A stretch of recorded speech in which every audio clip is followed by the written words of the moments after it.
Yes, Kenya. Tamu sana, yes.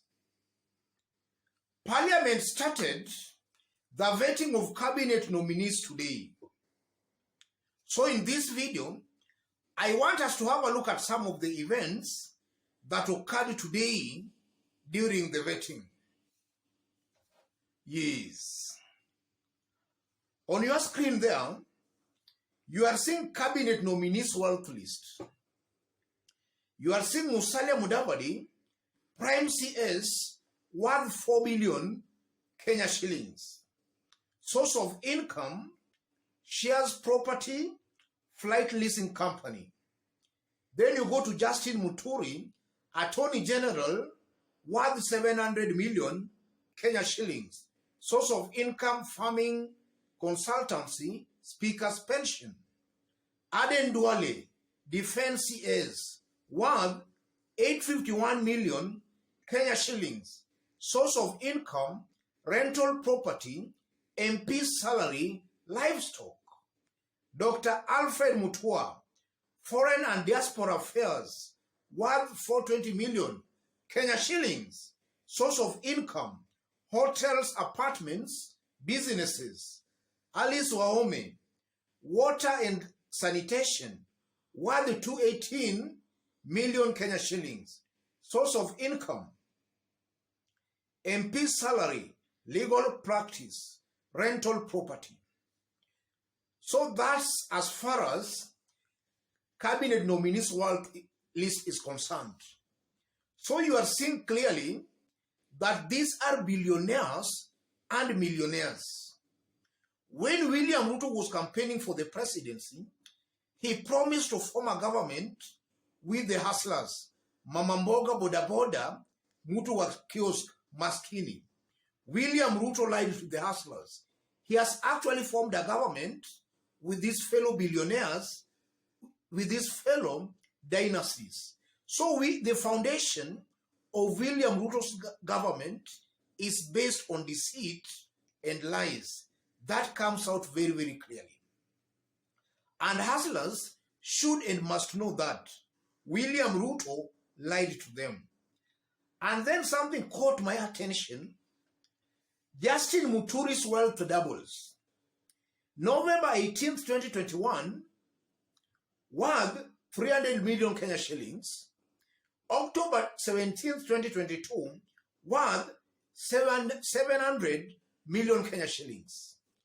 So in less than 1 year, Justin Muturi's wealth has doubled. And that also raises a question mark. So already you are seeing that there is some form of lies and deceit here. Either Justin Muturi is deliberately lying here, or he acquired wealth through other means. And if indeed he acquired wealth through other means, then it shows that already there are some unscrupulous characters in William Ruto's government. That comes out very, very clearly. And then there is also a story, or rather some remarks by Caleb Amisi, Saboti member of parliament. Caleb Amisi was asking Musalia Mudavadi a question during the vetting.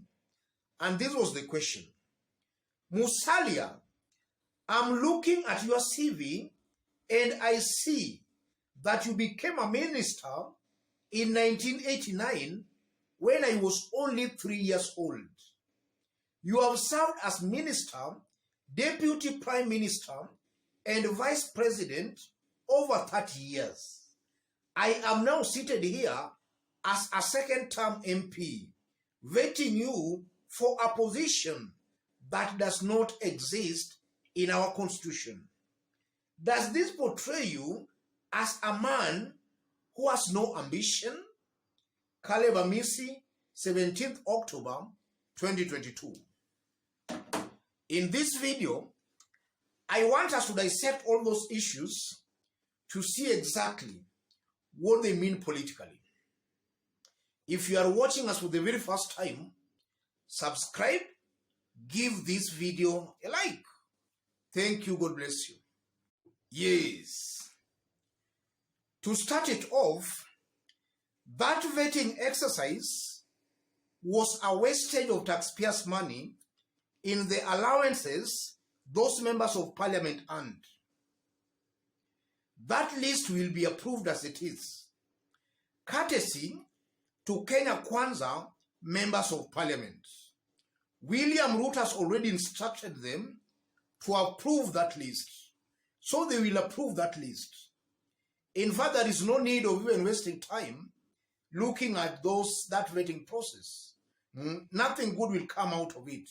Members of parliament will be asking questions, but at the end of the day, Kenya Kwanza members of parliament will approve all those lists, irrespective of whether a nominee there has integrity issues or not. Members of parliament in Kenya do not have a mind of their own. They are always being directed on how to vote by their parties. So in my honest opinion, the die is already cast. The list will be approved, courtesy to Kenya Kwanza members of parliament. And then secondly, on the issue of Musalia Mudavadi, Caleb Amisi asked a very interesting question to Musalia Mudavadi. In 1989, Musalia was a minister. Caleb Amisi was only 3 years old.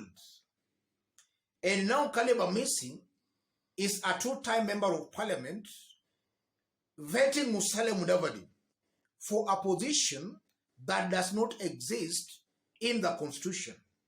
And Caleb Amisi goes on to ask Musalia Mudavadi, is it that you don't have ambition? I know Musalia's supporters are seriously a frustrated lot, in that Musalia seems not to have any ambition at all. The way Musalia Mudavadi is comfortable in William Ruto's government just shows clearly he has already surrendered. Maybe Kenyans are pushing Musalia Mudavadi for things he does not want. Musalia does not want those higher seats, whether presidency or whichever. Musalia is not interested. And it might be true that already Musalia has given up. He is no longer interested in any higher office.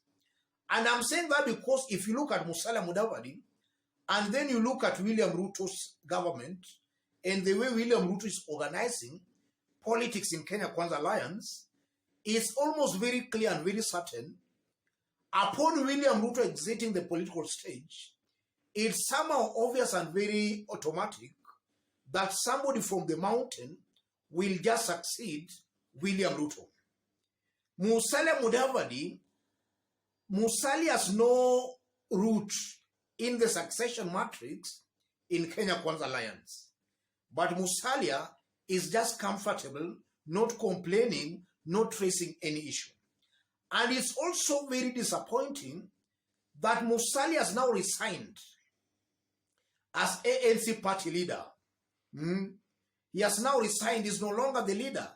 So again, you are seeing William Ruto has successfully succeeded in kicking Musalia Mudavadi out of active politics. That's exactly what is happening here. Musalia is no longer active in politics, courtesy to William Samoei Ruto. Ruto has just killed Musalia's political career. And I'm saying that because if you look at William Ruto and how he takes Musalia Mudavadi, William Ruto is not very serious with Musalia Mudavadi. Look at even the location of Musalia Mudavadi's office itself. Musalia is allocated an office at the noisy railways headquarters, while all other government ministers and their PSs are in the quiet, organized part of town. Musalia is now being thrown to the noisy railways headquarters. That alone shows William Ruto is not taking Musalia Mudavadi seriously. That's not a simple issue, ladies and gentlemen. The location of the office itself shows clearly Ruto is not serious with Musalia Mudavadi. And then if you look at the issue of Justin Muturi, The mere fact that Justin Muturi's wealth has doubled in less than 1 year, and the members of parliament had no much issues with that, also just proves that William Ruto's government is premised on a deceitful foundation. Leaders most likely going to serve in William Ruto's government are leaders who fell short leadership and integrity. Most likely there are some characters who are not all that clean. That's my honest opinion. Because there is no way somebody can double his wealth in less than 1 year. If you've built the wealth for over 60 years, and then in 1 year, you double the wealth that you have built in all those 60 years, it doesn't make sense. Something is not just adding up there. It shows clearly people of questionable characters most likely will be serving in William Ruto's government. And then above all, William Ruto has betrayed the hustlers. Let me stop it there. If you want to have a chat discussion with me, or even to support this channel, I've pinned my number on the comment section. Contact me through the number, or feel free to send a donation contribution to the number. Let's meet in our next analysis.